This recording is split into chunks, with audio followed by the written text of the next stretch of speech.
A photo safari in Africa is, for most of us, a once-in-a-lifetime opportunity.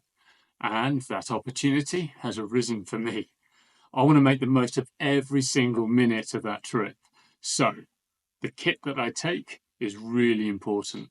And in this video, I'm going to talk you through all of the kit that I'm taking with me as I visit the Kruger National Park on a self-drive photo tour. So, grab yourself a cup of coffee and we'll get started.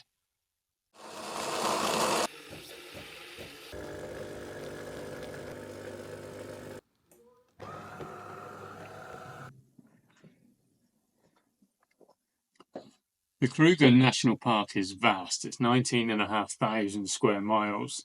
That's somewhere between the size of Connecticut and New Jersey. For those of you in Europe, it's pretty much the size of Wales. I mean, literally 1,000 square kilometers different. So it's a huge area. And so the first piece of kit to make sure that I make the most of the 7 days I've got is a map. This map here is a paper version. I'm going analog, but it's pretty cool. Each section of the park is a separate section so that it's easy, quick reference guide to the particular section of the park that you're in. I'm traveling all the way from the north of the park all the way down to the south of the park in 7 days, 6 nights. So a map, critical. Kruger is self-drive. You can, of course, do game trips, individual game drives, but across those period of days, it's a self-drive trip if you're moving from one park to the next. So, a self-drive book. I don't want to waste any time at all in the time that I've got in the park. I want to make the absolute most of it, and this book is just stunning. It's got everything you could possibly need. Both of these are published by HPH. I'm not sponsored, but I would recommend them because they're very, very good. So that's the planning and the on-the-road navigation. But what kit am I going to take? Well, first and foremost, the camera. And those of you that have spent any time on my channel know that I've not moved to mirrorless. And so my camera of choice is the Nikon D850. Now, this is what I call my old faithful. It's been around since 2017, but I know every control, every setting, and I can make those changes on the fly instinctively without thinking about it. So for me, this is a stunning camera.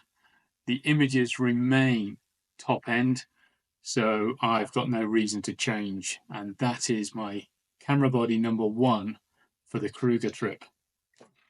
But you do not want to be stuck in the Kruger National Park for 7 days with one body for 2 main reasons. Firstly, if the old faithful chooses this week to pack up and die, to malfunction, to get broken, then I've got nowhere to go if I've only got one body.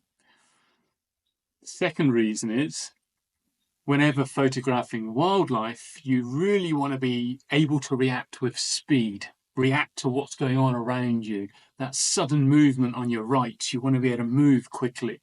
So the idea of needing to change lenses in that scenario just is not good. You just lose that time and you'll lose the moment, you'll miss the shot.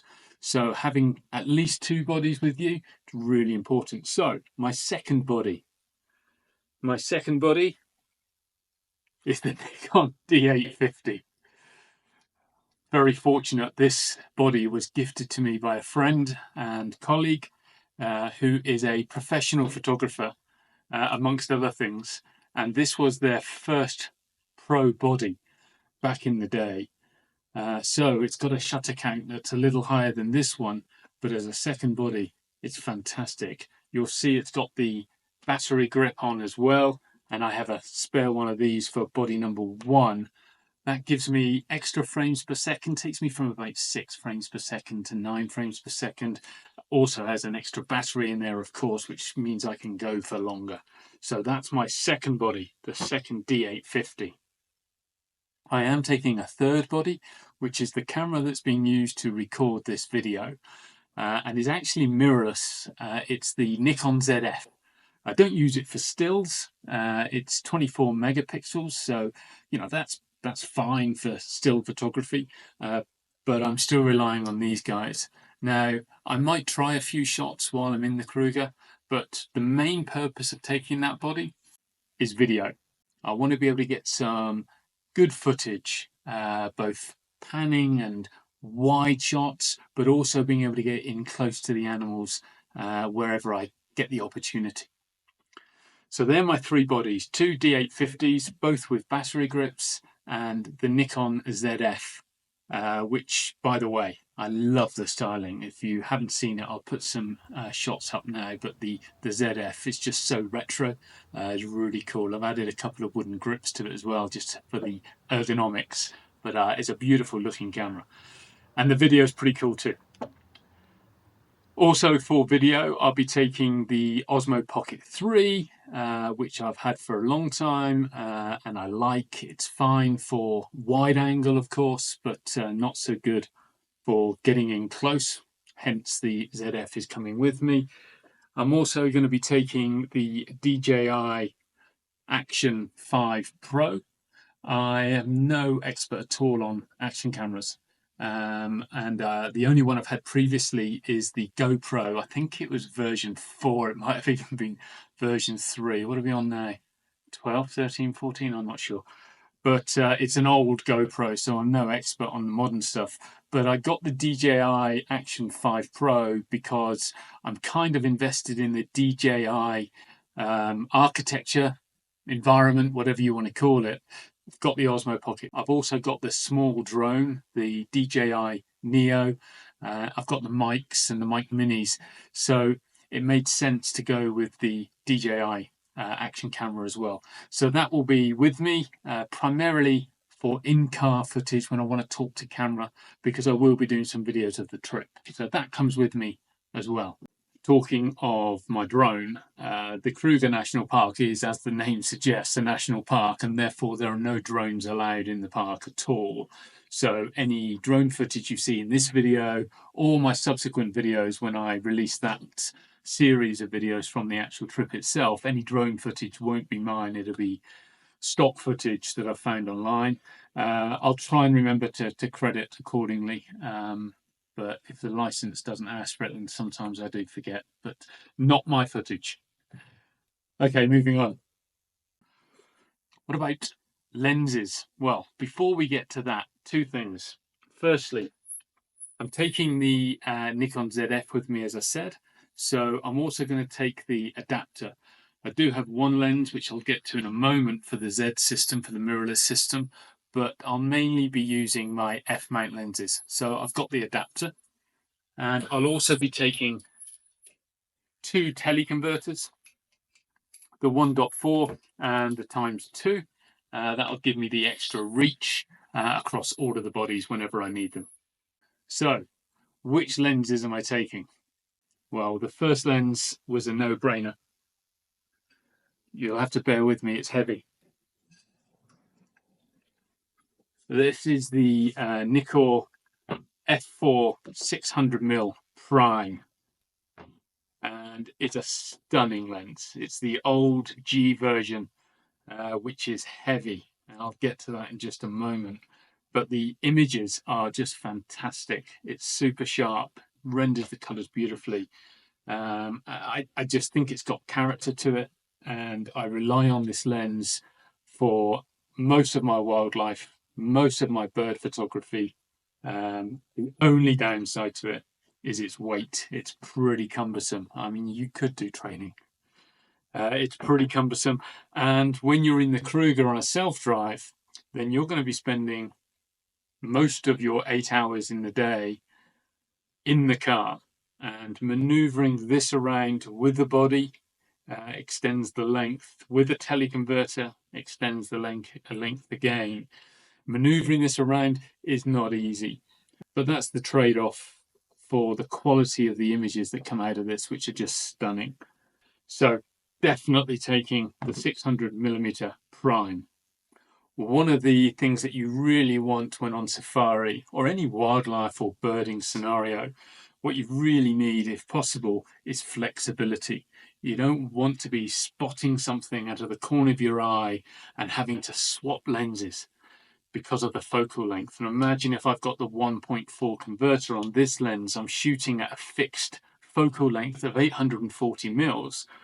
If something happens just off to my left, or that animal suddenly starts coming towards me quite quickly, then very rapidly the frame is being filled up. I'm seeing none of the environment, or worse, I've missed the shot entirely. So I'm also taking with me my Sigma 150 to 600mm contemporary lens. Not a super expensive lens, but I have to say, I think the image quality is fantastic. I'm told the sport version is even better, but hey, this isn't a kit review, so won't go into that detail, but this gives me real flexibility. So this will be sat on one of my bodies, probably my second D850, for the entire trip. And if anything happens where I need a shorter focal length than that is on my main body, which will always be my 600mm prime, if I need any shorter focal length, either because this has got a converter on and I need 600mm, or because I need to get below 600mm, then I'll pick up my second body with my Sigma lens on it and I'm good to go. And I never go anywhere, or very rarely go anywhere, without my trusty 70 to 200mm. Now, this lens has seen better days. It's old. I think this dates back to around 2009, 2010. It's the old metal version of the lens. It's absolutely stunning. It's beautiful. I use it in so many different scenarios, from landscape to wildlife. Just beautiful lens. For any pro Nikon shooter, the early 2010s, this was in their bag. Beautiful, and the quality doesn't change with age. It's just wonderful. So that's definitely coming with me. I'm going to take one wide lens with me, which is my 16 to 35 f4 lens. There might be an opportunity or two for landscapes. The park, of course, is such that you are in your car for the majority of it. You only get out in one of two situations. One, you've suddenly lost your mind. Don't get out of your car in the Kruger National Park, please. Unless you're in scenario two, which is a designated get out point. And most of those have a disclaimer. You get out at your own risk, but they're invariably safe. Picnic spots, some of the bridges, etc., etc. So there might be some opportunity for a landscape type shot, wider angle shot. And alongside the lens, I'll take some filters just in case. Probably won't use those. Golden hour at both ends of the days. I'm going to be out in the car looking for wildlife, not looking for landscapes. But you do have to be in your designated camp by a certain time each day, and there might still be some light left. And so at the perimeters, some of them have hides. There might be an opportunity. So I'm taking that either way. Whilst we're talking about being in the car for the majority of the time, that means the vast majority of the shots you take will be from the car. Two things. One, turn the engine off. Now, I know sometimes it's hot and you're turning the engine off and therefore the temperature starts climbing because the air conditioning's off. But those micro vibrations with the engine running, they will ruin your shots.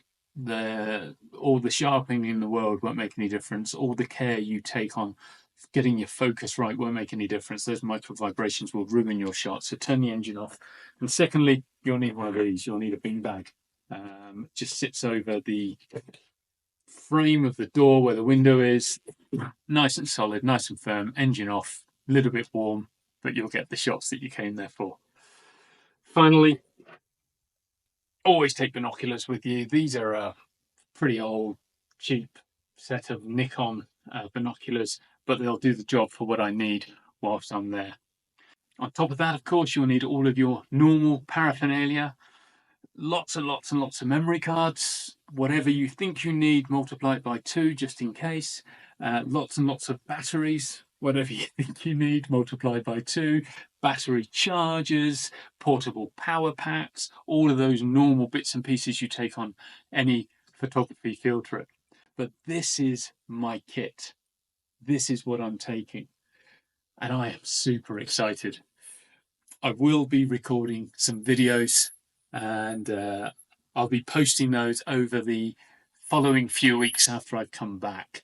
I'm there for 7 nights, 6 full days in the park, me, myself and I, and my kit. So if you're interested in seeing those videos, please click on the subscribe button. Apparently, if you click the bell icon, you'll get alerts.